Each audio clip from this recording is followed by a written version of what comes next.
Trudeau. Trudeau is crying about the tariff war.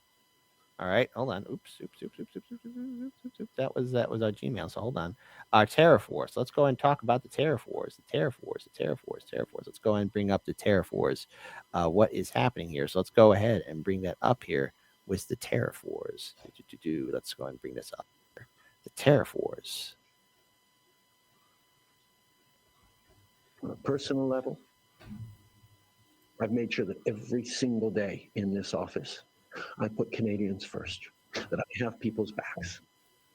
And that's why I'm here to tell you all, we got you. He's crying. Why are you crying? Even in the very last days of this government, we will not let Canadians down today and long into the future.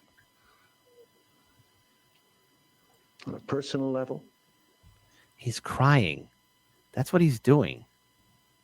The governor of the 51st state can get emotional sometimes. I think we should respect that. I do agree, but at the same time, my God, why are you being so stupid? It's all performative. All All of our leaders are just performative. Well, here's the thing. Justin Trudeau was brought to tears as he spoke of the ongoing feud with the U.S. President Donald Trump as the U.S. imposed tariffs have rattled Canada in his final days as prime minister. This man is on his way out. This man is right now doing the worst thing you could do when it comes down to negotiating with Trump, and that is getting emotional, getting triggered, and falling into Trump's trap. And what is Trump known for doing? He knows how to manipulate a meeting and a conversation, and he knows how to manipulate and take advantage of people's sensitivities and emotions. He did that with Zelensky, and he's done that expertly with Justin Trudeau, especially as Trudeau's cabinet and administration are falling apart. You know, Trudeau appeared at the press conference in Ottawa where he discussed childhood health care, but became visibly emotional while vowing that he's always Canadians first. On a personal level, I made sure that every single day in this office, I put Canadians first, and I have people's backs. That's why I'm telling you, telling you all that we got you, as you said, tearing up. Even in the last days of this government, we will not let Canadians down today and well into the future, because in the past few weeks, we've been working with our provincial and territorial partners to make sure that the families can rely on the system, not just for years to come, but will allow the system to lock into something that no government a year from now, 5 years from now, 20 years from now could ever go back on. So Trudeau, he's been president since, prime minister since 2015, but his whole administration has been falling apart. And Trudeau announced on January 6th that he would resign as leader of the Liberal Party after it appeared he could not win the next election. And he's expected to step down once his Liberal Party holds leadership elections on Sunday. Once his party elects a new leader, the next Canadian election will be held no later than October 20th, 2025. They still don't have that option right now to play the screw around tariff game. And look, well, I have my problems with Trump doing these tariff wars, but you are the leader of a country. Perhaps maybe instead of escalating or instead of further intensifying conflicts with Trump, you actually try and actually have a dialogue, maybe delay this as much as possible. But instead, you know, you're falling into this emotional trap where Trump is demoting you down as governor, and you're letting him do that to you. He's going to call him he's going to emasculate him. He's going to call him a crybaby. Mm-hmm. It's just crybaby Trudeau.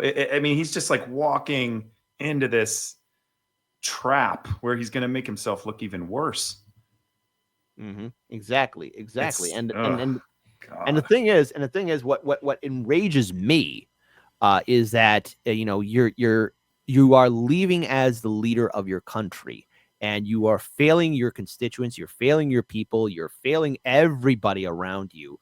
And yet you want to put on this whole song and dance. Now, Trump has indicated that he's going to counter whatever Canada or Mexico will do for the tariffs. And this trade war could go on for quite some time. And look, this is going to impact all of our personal finances to the point to where, you know, a lot of people are going to be wondering, well, gee, what's going to happen to the price of goods and everything else?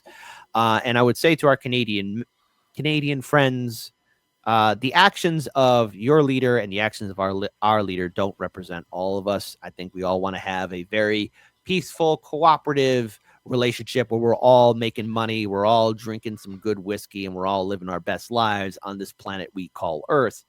but it's embarrassing to see Trudeau put on this whole emotion as he is ending his administration. He started off with a bang, and he's literally ending with a whimper. Any thoughts for you, Nick? I just, I don't. If I was Trudeau, I wouldn't even be talking publicly right now at this point. Exactly. I think that he is similar to Zelensky. He is playing his part, and he doesn't know the difference between what's actually going on and the character he's trying to portray. And I think that is just like, what a clown. Yeah, I would also go on to say that his perception of being this hero, because remember in the first Trump term, I remember a lot of liberals were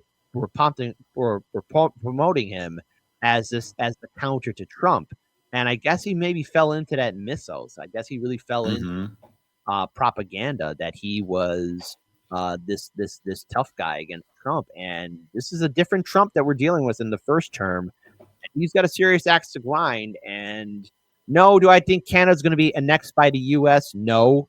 Watch like before like 2027, Canada becomes annexed by the USA and be like, I can't believe this actually happened. But no, because if that happens, then we're in the fallout timeline, and then I'm really going to get pissed off. But nonetheless, that's Trudeau. 51st state. 51st state. 51st state. But let's be clear. Or 52nd, depends on how we go with Greenland. Well, you know what? I had to take a shot. I take 2 shots of when Trump brought up Greenland, because I didn't think he was going to do it. But okay, he's got his eyes on Greenland. He said we're going to get it one way or another. Greenland, I don't Canada, know what that means, but Greenland, Canada, you're ours now. Because you know what? Well, what's happening with the Panama Canal already, BlackRock, an institution we all know and love, is there overseeing the ports now because China's no longer there. So Trump has been getting a track record of getting what he wants. So Canada and Greenland, welcome to the family. Welcome to the family, baby. It's the race to 51. Who's going to be 51? Who's going to be? Well, I don't think Quebec will want to, because again, what Trump doesn't realize is that Canada's divided in all these different territories and provinces, and like again, the whole thing as one state. Hey, I guess Texas, you're not the big boy anymore. There you go. We love you, Texas. I love my Texas people. Everything's big in Texas.